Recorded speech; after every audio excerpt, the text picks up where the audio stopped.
ایک بھائی کی طرف سے سوال آیا تھا کہ حضرت یہ بتائیے کہ جس کمرے میں قرآن پاک ہو اس کمرے میں اپنی بیوی سے ملاقات تعلق قائم کر سکتے ہیں، ہم بستری کر سکتے ہیں یا نہیں کر سکتے ہیں؟ یہ مسئلہ بہت پوچھا جاتا ہے، ہمارے اسلامی بھائی پوچھتے ہیں۔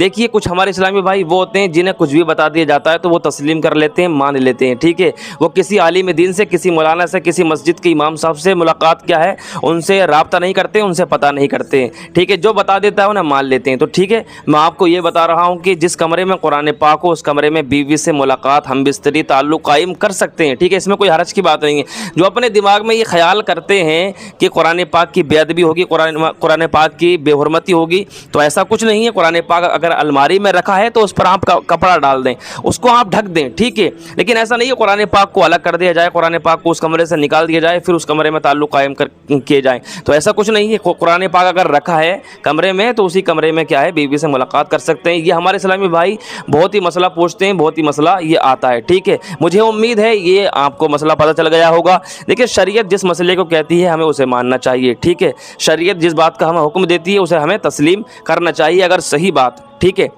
پیارے اسلامی بھائیوں، میں نے آپ سے قرآن پاک کے تعلق سے ایک سوال کیا تھا، ٹھیک ہے، کہ قرآن پاک میں سب سے چھوٹی سورت کس پارے میں ہے؟ تو کوئی تیسرے پارے میں، کوئی کسی پارے میں، کوئی کسی پارے میں بتا رہا تھا۔ تو ٹھیک ہے، میں ایک اور آپ سے سوال کرتا ہوں قرآن پاک کے تعلق سے کہ قرآن پاک کا لفظی معنی کیا ہے؟